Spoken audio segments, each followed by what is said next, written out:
Le Bitcoin est sur des niveaux très dangereux. Voici tout de suite la revue des indicateurs pertinents. Tout d'abord, commençons par l'indice d'inflation US. On peut voir qu'actuellement, l'inflation chute fortement. Alors, il y a deux interprétations possibles. Soit une récession US arrive et ça sera très mauvais pour les assets à risque, soit ça va faciliter la baisse des taux et ce sera bon pour les assets à risque dans les mois à venir. Actuellement, avec un dollar qui baisse fortement, j'aurais tendance à penser que le marché anticipe, non pas une récession, mais une baisse des taux, US, ce qui sera positif pour les actifs à risque, dont Bitcoin dans les mois à venir. Le deuxième indicateur qui est intéressant à voir, c'est, qu'est-ce que font les holders long terme, c'est-à-dire qui détiennent sur leur adresse du Bitcoin depuis plus de 155 jours. On peut voir qu'actuellement, ils continuent de passer à l'achat, donc c'est également un point positif pour former un bottom. Et souvent, ça suit une hausse, comme on peut le voir ici, ici ou encore ici. Ensuite, un autre indicateur qui est important de regarder, c'est sur cette baisse. On peut voir donc là, bien sûr, on a pu voir que sur les derniers jours, le Bitcoin a baissé fortement puisqu'on est passé de 98 à 89 sur des niveaux importants, comme on le verra par la suite sur le graphique. On peut voir que le funding a augmenté sur cette baisse, donc ça, c'est jamais positif, hein.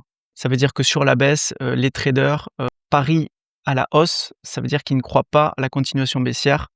C'est jamais très bon, notamment quand on est contrarien comme moi. Un autre point qui est intéressant à regarder, c'est le hash rate du Bitcoin. On peut voir qu'actuellement, il y a une forte baisse. Qu'est-ce que ça veut dire? Ça veut dire que les opérateurs qui sécurisent le marché, notamment via leur puissance de calcul et le minage, sont en train de potentiellement débrancher. C'est un signe potentiel de capitulation, de dernier signe de capitulation du marché.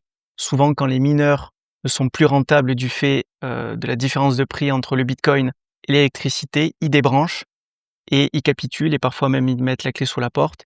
Donc ça, c'est un signe pour moi de la dernière phase de capitulation du marché qui est en train de se passer potentiellement. Ensuite, concernant la cartographie des liquidations, qu'est-ce qu'on peut voir? On peut voir que sur ces niveaux-là, donc 86 000, il y a un cluster. Qu'est-ce que ça veut dire? Ça veut dire que beaucoup de traders qui ont parié à la hausse vont être liquidés à ce niveau-là, donc vont perdre de l'argent. Donc il est fort probable que le marché aille chercher les 86 000 avant de repartir. Ce qui est positif par contre, c'est qu'on peut voir qu'il y a des clusters de liquidation importants à 98 et même à 112. Donc, d'après cette map, on peut dire que le scénario qui sera privilégié, ça serait aller d'abord chercher les 86 et ensuite remonter au 98, puis ensuite au 112.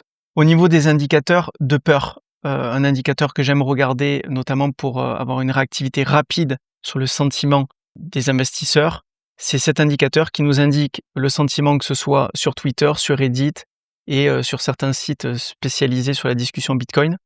Et on peut voir qu'actuellement, la peur revient très très fort puisque sur Twitter et Reddit, on est quasiment sur les plus bas qu'il n'y a pas eu donc depuis plus d'1 an. Voilà, maintenant si on regarde le graphique et notamment mon canal haussier que je surveille depuis des années, comme vous pouvez le voir ici, qui est selon moi très pertinent puisqu'il a été testé à de nombreuses reprises.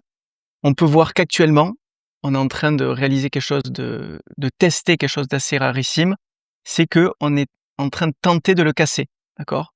Donc c'est arrivé qu'une seule fois, c'était ici à ce niveau-là, d'accord? On l'avait cassé, puis vite on l'avait réintégré pour ensuite une remontée très très forte.